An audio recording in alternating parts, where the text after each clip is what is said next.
Welcome to the Crystal Coach Show with me, your host, Anahata, helping you live every day with clarity, guidance, and practical wisdom. Are you feeling overwhelmed, anxious, maybe disconnected? Do you ever feel like you don't know how to live a life of peace and joy?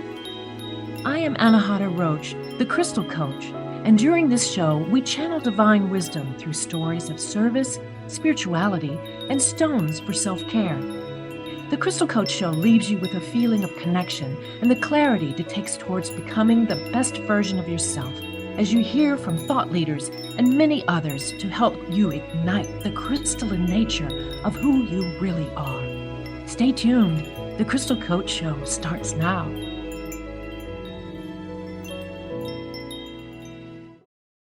Hello, and welcome to another episode of the Crystal Coach Show. I'm your host, Anahata Roach. Hey, I want to know who has ever wanted to bend some time so they could have like 10 more minutes to do whatever they needed to do. If you're late for a meeting or you just not quite ready and you need another, like a few more minutes, come on, just a few more minutes. Did you know you can actually access a part of you that can help you bend the time? I know it sounds bizarre, isn't it? Along with some other Jedi skills, I am so excited to talk today with quantum business coach Derek Loudermilk, who has extensively researched telepathy, telekinesis, time bending, remote viewing, energy healing, and other practices over the last 5 years in his quest to learn 100 metaphysical techniques. So, if you're curious about your own capacity for expansion and perhaps getting those extra 10 minutes, have a listen today. Really excited. Let me tell you a bit about Derek. I've already mentioned he's a quantum business coach, but he's a creator of the LEAP method, and you have to ask him about that. The host of the Derek Loudermilk Show, which is a podcast that's been for 10 years now, isn't it, Derek? 10 years running. And it's based on science, spirituality, and adventure. He's also the founder of Adventure Quest, which is a transformational adventure retreat company. So he's a 5-time best-selling author of Superconductors, Revolutionize Your Career and make big things happen, Activate Your Life, and A Better Business book. Derek has coached global influencers, leading scientists, cutting-edge entrepreneurs, billionaires, world record athletes, thought leaders, New York Times best-selling authors, and high achievers around the world for more than 18 years. His work has been featured in over 100 publications and podcasts globally. Since 2018, Derek has facilitated the League of Superconductors, the world's first quantum business mastermind. Full disclosure here, I, at one point, was a member of the League of Superconductors with Derek. He is a former pro cyclist and extreme microbiologist turned professional adventurer, author, lifestyle entrepreneur. He traveled the world for 7 years as a digital nomad with his family, living in 15 countries during that time. As I mentioned, he recently completed a quest to learn 100 different healing, metaphysical, and esoteric practices from around the world. His podcast is brings people to a high level of understanding of cutting edge topics in science and spirituality and adventure and human potential, which we're talking about today. Welcome, Derek. This is so great to Ooh, have you here. yeah, thank you for having me. Good to see you again. So, I just really want to start off with talking about, because that's how we met, was in your quest for that 100 metaphysical hmm um, experiences and techniques. So, how did you get like the idea to do that, and what was that big motivator for you? Yeah, I probably met you about halfway through the quest. And it was so cool because there's not many local crystal practitioners who will do a crystal layout or work with stones with you. So you're pretty unique in our area for sure. Yeah. Um, on my travels, I had a lot of unique and magical experiences at sacred sites with traditional medicine people, shamans, and holy men around the world. And where I went first was to try to explain it with science. What's the mechanism for telepathy? What's the mechanism for bilocation or time bending? And yes, there is some physics to understand, and you can learn some of the the mechanics, the how to do it process. But as the quest progressed, it was more about going into the unknown, where you don't have a step by step, you don't have a peer reviewed publication to explain it. You move into the realm of what do I know based on my lived experience, and how do I put it together, and it becomes much more unique when you're living on your own, direct revelation, so to Yeah. speak. Yeah. Yeah. But it just seems like it was so ambitious, you know. It's like you were able to weave all of that into being, you know, a quantum business coach and being a you know, a family man and all of that while you were doing this. And I mean, it's really kind of amazing that you know, you had that idea and you chose to follow it into to completion. So congratulations for that. I'm glad that you can finally say that you check that one off your bucket list, right? Yeah, thank you. Yeah. Yeah. I've had many quests in my life. My first one that I remember was about when I was 9. I realized I had been to several states. My parents took me on road trips Mhm. as a kid, and I was like, I think I could go to every state. So when I was 9, I started my quest to go to every state, and I finished that when on my 30th birthday, I went to Alaska. Was my final state. Uh-huh. And then we set a few more travel related quests. And the beauty of quests is that it sort of gives you this framework of operating instead of going back to the same place, which you may love every year. It forces you to try new things. Right. I've met other people that have eating quests. They want to try different cuisines, and um, ours is travel quest. And it was about halfway through the metaphysical quest when I actually realized I was on it. So Mm. already 50 techniques, experiences. It's hard to describe what they are: esoteric, metaphysical techniques, spiritual experiences. And then I realized, okay, I really do need to try to aim for 100 seemed to be a good number, but then to categorize and group and begin to explain, and then take the tools Mhm. and practices that I have learned and apply them to people's normal lives. Yeah. Yeah. Right. Exactly. Um, the the thing that I really wanted to tease out today because I feel like it's relevant, it's like what you're talking about, applying it to everyday life would be the kinds of things that you've done with the time bending and the remote viewing kind of thing, the telekinesis. I mean, is there any kind of mm, hack that you can offer that might be an easy way for people to start to approach this whole concept of wait, what?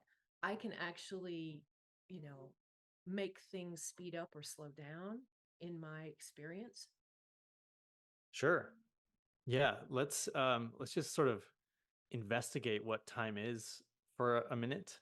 Sure. Um, because we've probably all heard of Eckhart Tolle's, the power of now, and that we live in the eternal now, and that there is no past, and there is no future, there's only now. So it's we sort of understand that that's a thing, Mhm. but it's hard to grasp when we have the experience of I did something yesterday and I'm planning to do something tomorrow, and we experience as earth humans in a physical body this time stream where it's like one thing happened and then the next thing happens and then the next thing happens.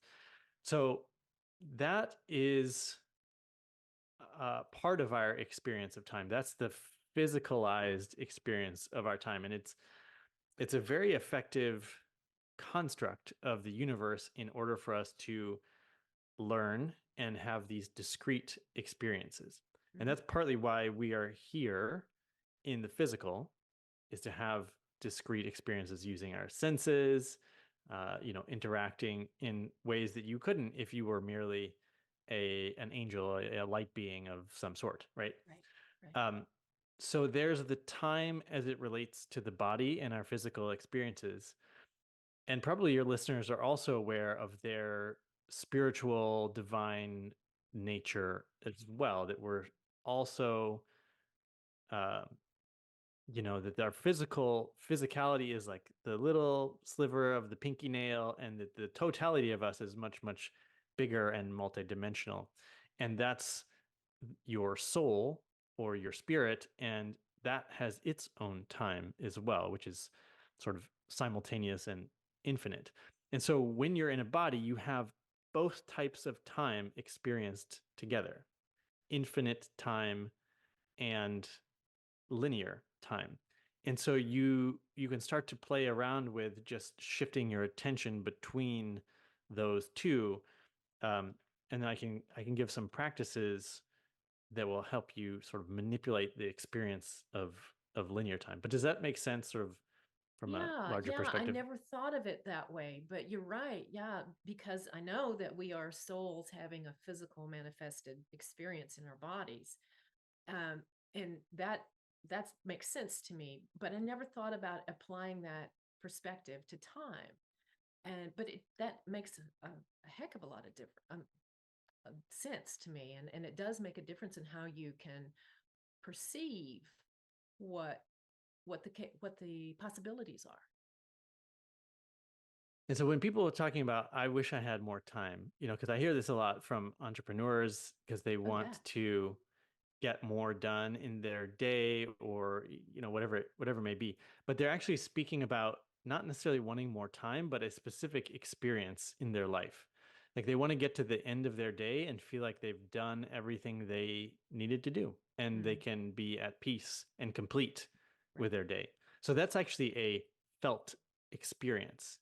Hmm. Other time related feeling experiences are, um, arriving on time to meetings and appointments and things like that, or being in the right place at the right time, just like, ooh, I'm always where it's happening, and whatever that may be. Um, or, you start your project or your business or whatever at the right timing, and it just makes things unfold effortlessly. And these are all different experiential aspects of our perception of time. Okay.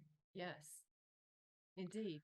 So once you kind of like understand that there are these two kind of pers- perspectives of time interacting simultaneously, how do you shift? How do you kind of get out of the present moment linear time into this awareness of the unlimited or infinite time?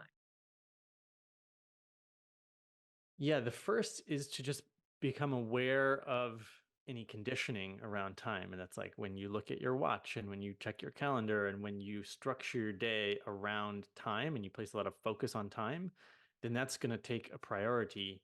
And we have this sort of collective agreed 24-hour clock, that you're tapping into when you do those things. So just be aware first of your engagement in the collective time construct. Mm-hmm. And then from there, you can start to decide whether you want to expand or contract time. Kind of like when you lose track of time, right? When you're so engrossed in something that you've completely become unaware of time passing at all.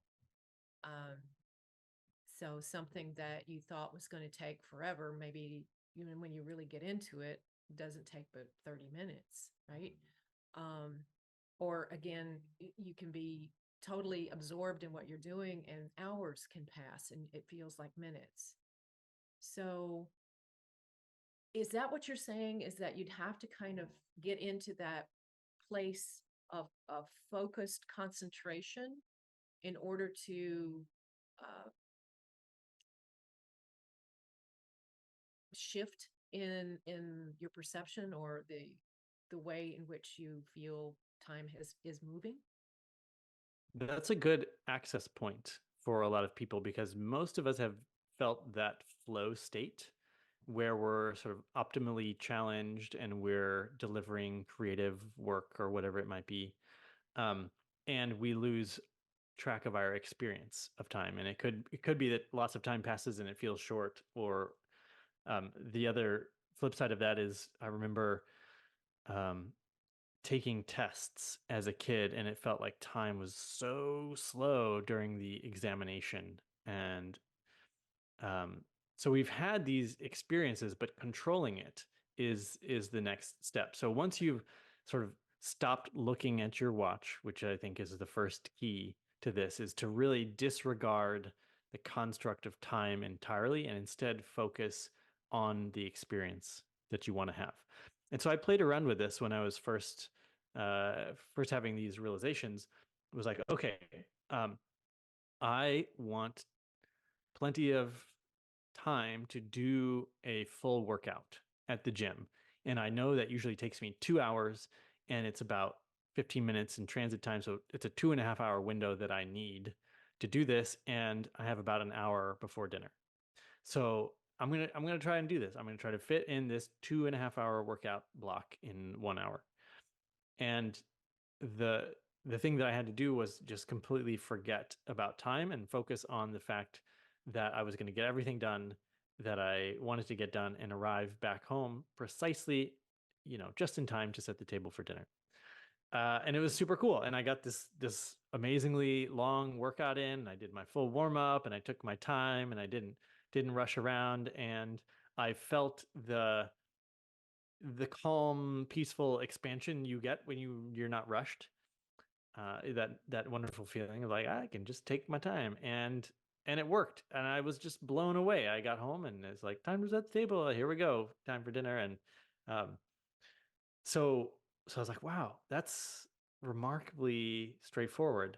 So I tried it again the next day, and we had to pick up the kids at 3:30 when their school Yeah. gets out, and we we basically took a full day outing. We went over to Illinois. We went for a long bike ride, like a multiple hours bike ride, and then we went out for lunch, and then we were like, oh, let's go get the kids. And we pulled up, and I was walking up to pick up the kids from school just as they were walking out the door. So the thing that I was focused on was being precisely on time for my kids. Yeah. Now, I was more on time than anyone else because some people arrived early. Some people were there, 15 minutes early to make sure they got their spot. And then some people were a few minutes late. But I was the only one that just walked up, bing, at the exact right moment when the kids were walking out and I was walking up. And so, again, it's based on the experience that I wanted to have, which controlled the time stream, the linear time stream. So we just, fit in everything that we needed to. Now those are both sort of examples of time expansion to some degree. Now, when you're driving across Kansas and you want to get to Colorado, but it's 13 hours, you might actually want to contract time. You might actually want to harmonize with frequency of arrival. And you may find that all of a sudden you're pulling into town way earlier on the clock than you would have expected. And you do this sort of leap across to the moment of arrival without having to go through all the miles of linear time in between. I have a question about the previous example you used about picking up the kids from school. Mm-hmm. Did Heidi, your wife, did was she in on this with you? Yeah, Did she she was, explain but that? Okay, because I I was mean, in I was thinking charge. about how that worked with another person, in tandem. Right. So anytime we are together, we create a collective consciousness, right? Mm, So it would be both of our perceptions of time. But the way around that would be for me to be the responsible party. Like I'm just going to make sure you're along for the ride. I've planned the whole day. You don't, please don't think about time at all. Um, if you want to join me and hold the same intention of arriving, at pickup time, that's fine. But I can hold that sort of field of intention for the whole group, a group of people, even if needed, as long as nobody's sort of actively working against me by Right. trying to be too precise. And I think when husbands and wives are getting ready, we've had this experience sometimes where I'm actually too by the clock, and I'm like, we're going to be late for the concert. And but when we're late, it's because I'm too focused on being on time. Mm. And when I give all the space needed for everyone to enjoy their getting ready experience, then we're on time and it's fine. Isn't that wild the way that works?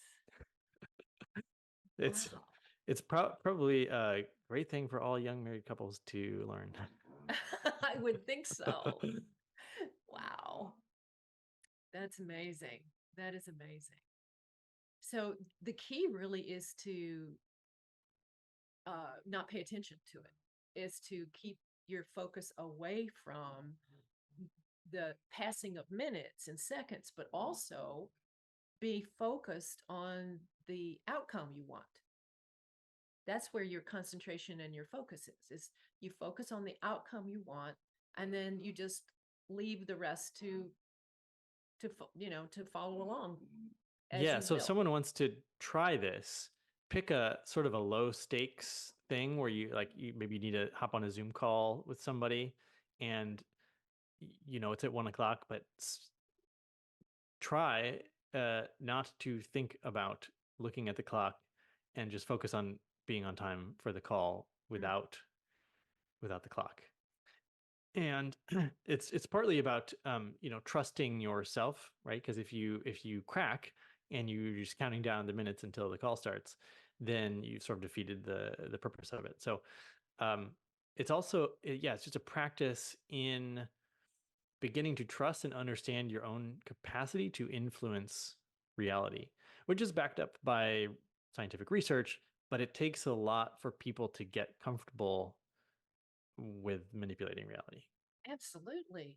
Absolutely, because it's not a concept or a theory or a practice that's offered and when we're, growing up in the schools or whatever else. I mean, this is something that, you've run across and developed by happy accident, maybe. Um, that's really that. Oh, thank you, Derek. That makes so much more sense. I can't wait to start trying this. And I'm thinking there's been times in my life where I've actually done that. And it Mm. has happened that I thought I was going to be late, but then I let go of all of that and just Oh, said, I'm going to get there on time and just held that. And I pull up and I'm there right on time. So, like instead of hitting all of the red lights, the red traffic lights, you get all the green ones. It's just like the universe says, okay, sure, and just so yep. anything that would have slowed you down is removed, and you get where you're going the time that you needed to be there, right? So, but I didn't really understand the mechanics of it. It was something more of an intuitive kind of experience, I think. But this I makes think so there's much another sense. way to practice this, to train it, because I'm Uh-huh. always thinking of how can someone dip their toes in and start practicing this. It would be to get ready ahead of time if you had to be somewhere, but then just wait until you get some type of signal. Pull out of the driveway now, or like leave your house at this moment, and just sort of be ready plenty early, but patiently wait to get some sort of sign. Now it's time to go, rather than being like, okay, we said we were going to leave at 55 minutes past the hour, whatever that may be. So trying that will let you be more in touch with how you fit in with the flow of the world around you as well. Right. Well, that's going to be a big challenge for a lot of people because ego will say, "Oh my God, why aren't you leaving? You're ready. Why don't you? You're going to be late. You're going to be late." And so it's like having to silence that aspect of you that fears being late is huge. It's really huge. So, That's why this go. is a trainable skill, Yeah. right? You practice it until you're comfortable with it. But if you want the ability, for example, to only start, if you're doing a business launch, or launching a podcast, or taking a vacation, if you want to always do it at the perfect right moment, then you have to listen. You have to know what to listen for and how to sense that moment. So you have to train these low stakes times when you get to practice sensing the right moment. Mm, yeah. Okay. And what does that feel like? Can you describe that? I know what it feels like for me, but for you, what does it feel like when you know that it's the right time? So an example of this might be if if we were to say, "Hey, let's get together next week," uh, which day get together for coffee or something, right?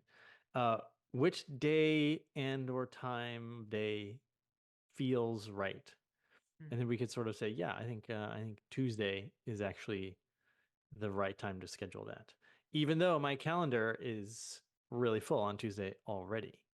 So you might circumstances might not fit in with what you feel to be true. And then but you may discover exactly why when it gets to Tuesday, exactly why that was the perfect day to do it. Right. Because the other things that were scheduled drop off or have to be rescheduled or something comes up. I've had that happen. I've had that happen before. Mm-hmm. Yeah. That's really super, super cool. Thanks for sharing that because and explaining it in such a way that I think people can actually go, yeah, okay, I can practice that. I can do that. Wow. So, and the thing that you just described, what really just blew me away with was the cooperative one that you did with Heidi, in which you guys went and did a whole morning kind of whole day thing and had your leisurely lunch and all of this sort of stuff. But yet you arrived back after being, going out driving around and all. That's just super. I mean, wow. Okay. It's fun and it's less stressful for sure. Oh yeah. I mean, totally less stressful. But you have to be able to let go of that, uh, you know, inner critic that wants to tell you that you're an idiot because you're going to be late, right? So that's the part that I think is the hardest. But once you got it, if you get the more you practice, the better you get at it, right? So Can just I be aware. Just be aware that I mean, I'm talking to the listeners now. Be aware that you you may have this problem. I mean, if the inner critic comes up and starts trying to bring you back into the linear time, thank it and just let it go. Just know that this is going to happen, and the more you can just say, well, thanks, but I'm doing something else right now. I'm focused on this outcome and not on the process. So yeah, just practice that. And I think, would you agree, Derek, that that would be a good way to just, if you have an awareness that this is going to come up, don't give up. It will, it will eventually work for you, right?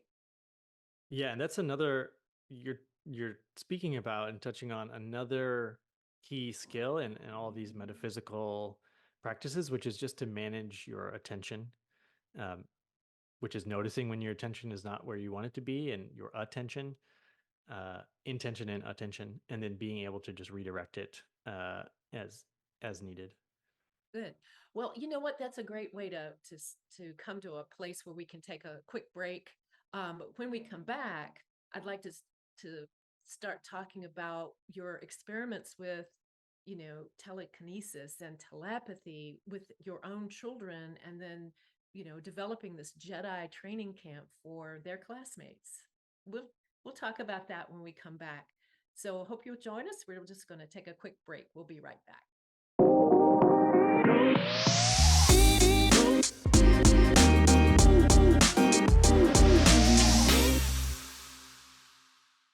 Hi there. Welcome back to the Crystal Coach Show. I'm your host, Anahata, and I've got Derek Loudermilk with me as my guest today. We're talking about time bending and telekinesis and all other kinds of Jedi skills.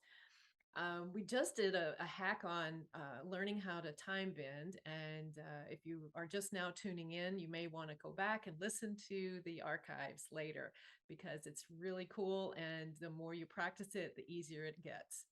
So, in this half, we'd like to talk a little bit about the work you've done, Derek, with the groups and with the telekinesis and the telepathy, and the practice that you've done on your own older children, uh, helping them to kind of open up their third eyes and be able to see without using their actual physical eyes.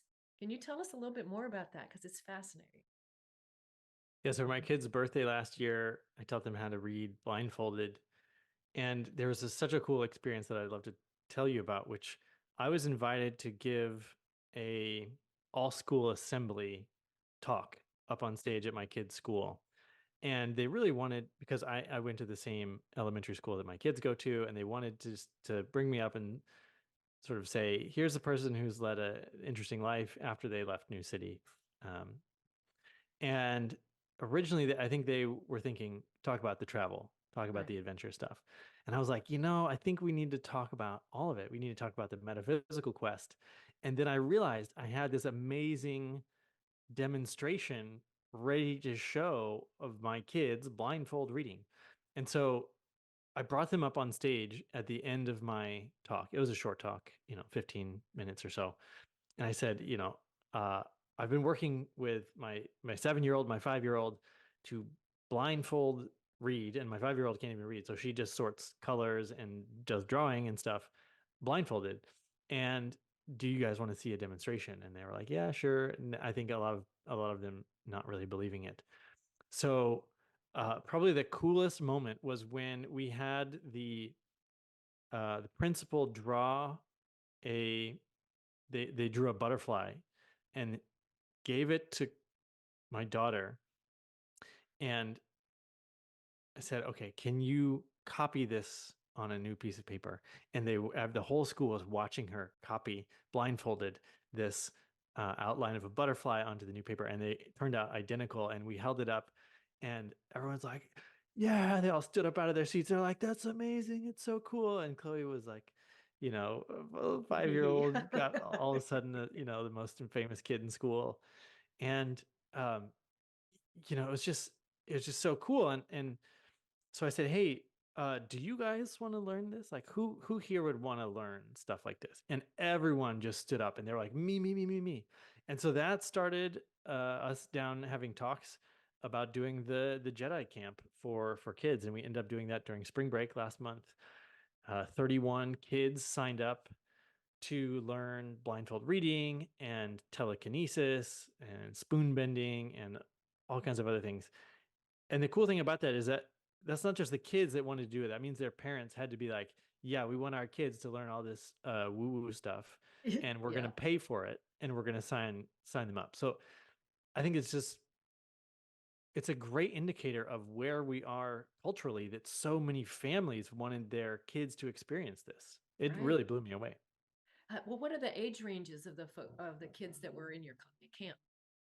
First through sixth grade. Wow. Yeah. So all of them. Yeah, the younger ones have a little trouble with the Yeah, attention sure. span. Um, but also, once kids get over 7, they start to take on more programming and start to reduce from infinite possibility down to, what people are telling them. Mm-hmm. Mm-hmm. So there's a nice window in there. The elementary ages all seem to be pretty competent at, Jedi stuff. Yeah. Nobody's told them they can't quite yet. Exactly. Right. And when we Um, train adults, it's just partly deprogramming, just losing the programming and the return to infinite possibility. which we were born with. Right. And that's Wow. really the pathway of the heart, is infinite possibility. The mind is like, here's the 30 things that are possible, and I can't think of any more, so that's it. And the heart's like, well, there's infinite possibility, so I'm not going to try to tell you what's possible or not. Right. And that's also a way to manifest, right? The the the the fact that if you can open yourself to unlimited possibilities, then Anything can happen, right? Yeah. Yeah. So are you planning to expand your Jedi school or do anything online with that? Every time I talk about it, parents say, I want my kid to learn that stuff. And kids seem interested in it too. And probably there's something there for, just creating maybe some fun games parents can play with their kids. Mm-hmm. Because I think a lot of parents, they observe their kids having some kind of special gifts.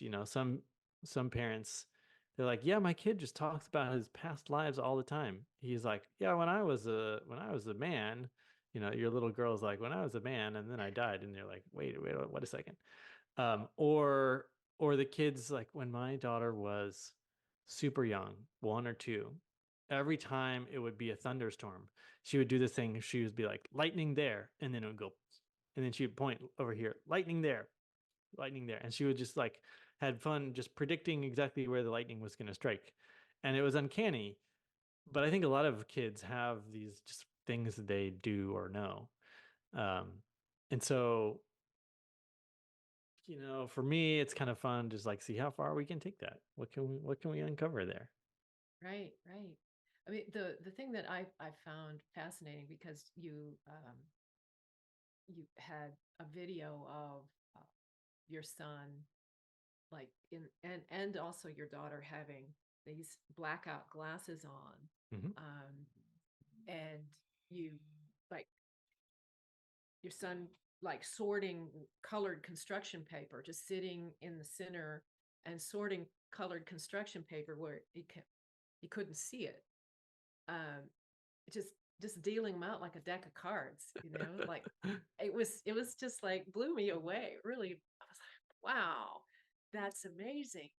So did you just start by just saying to him, here's the intention, I'm going to give you a stack of these colored things, and I want you to see if you can feel the different colors and put them in different stacks. Is that pretty much how you started with that? There's a lot of different warm-ups that people do in guided meditations.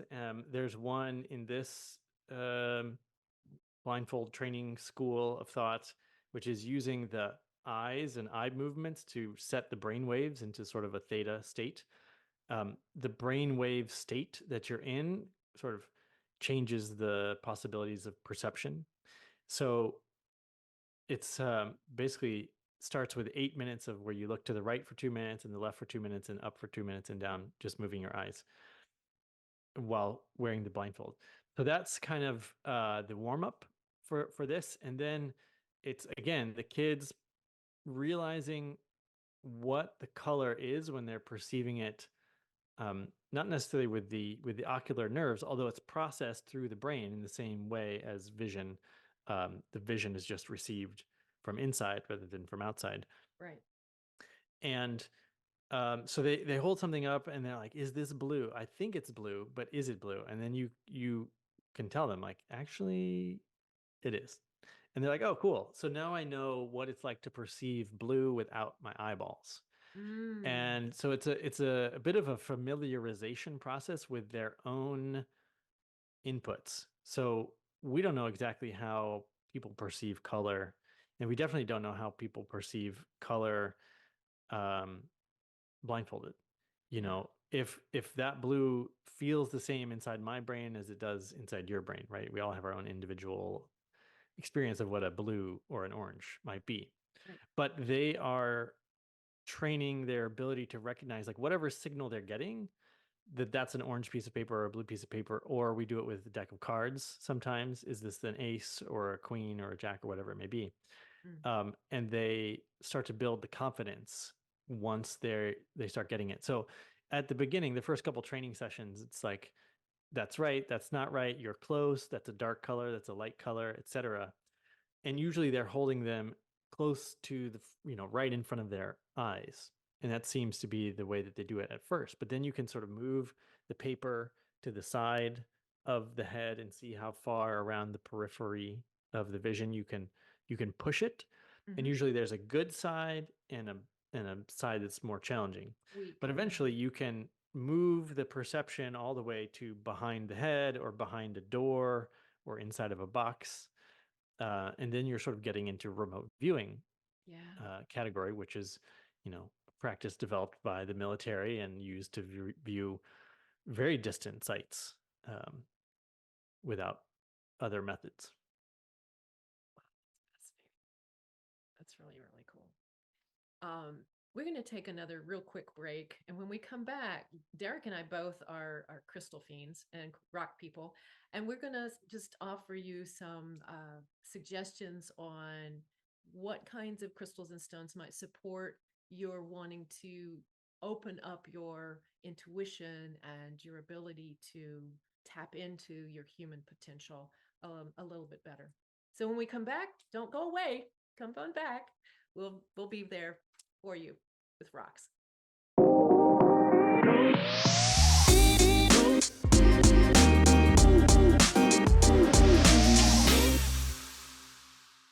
Hi there, welcome back to the Crystal Coach Show, where we're talking with Derek Loudermilk, a quantum business coach and someone who has done a lot of experiential discovery on metaphysical and other Jedi skills.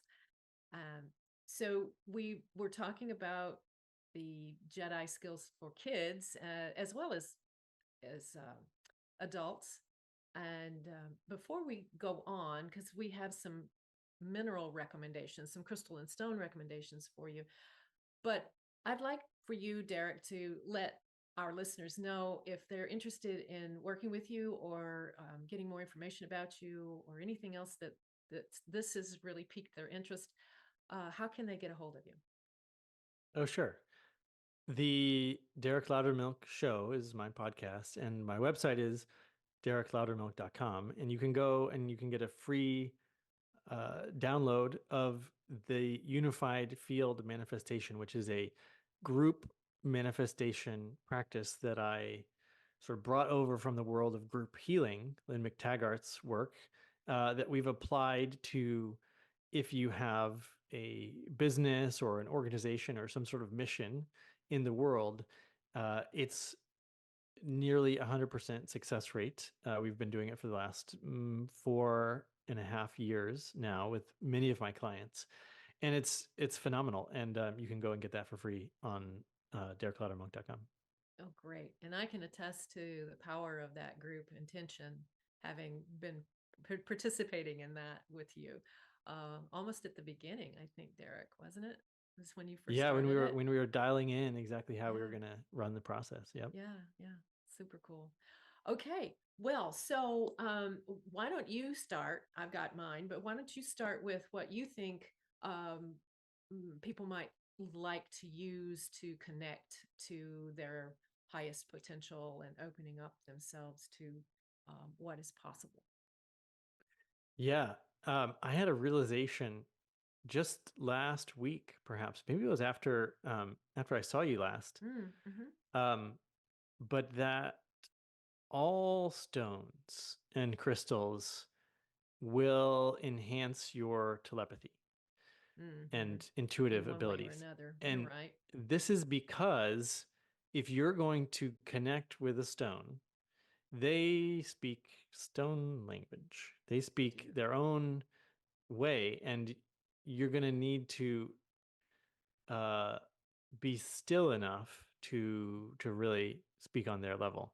And so they're going to teach you how to talk to them. And so almost any stone I think is going to help train you in that sense. Well, Um, yeah, to connect with it. Yeah, I get it. I get what you're saying. yeah, I got into crystals, or sort of re-got into them because I was, as a kid, I collected them when I first started exploring dream work. And I thought, oh, maybe there's some crystals that can help me with lucid dreaming. And I actually just here on my desk, and I found the very first crystal. I went into some crystal shop and they said, you should get celestite, and that might help your dreaming. So I have this just tiny little chunk of celestite here on my desk. It was actually the first crystal, dream crystal. You have one too. Amazing. I have one too. I have a little Yeah. egg Celestite egg. That's beautiful. So that's where I'll start, Celestite. Celestite. And that was And kind of what I was using I at agree. DreamWork. Okay. And what else? Anything else? I put together these little baggies for our telepathy students. Every year, my Danish collaborator and I, her name's Dita Young, we run a telepathy, remote viewing, animal communication training course, non-local consciousness of all kinds. And I put together a little bag of crystals for the students. And in that are danbarite, rutilated quartz, azurite. We have apophyllite, and what was the other one? Now I'm blanking. But so I have a really beautiful. This is actually coated. This is an aqua aura, so the thin layer of gold atoms on the danbarite. That's a really nice one.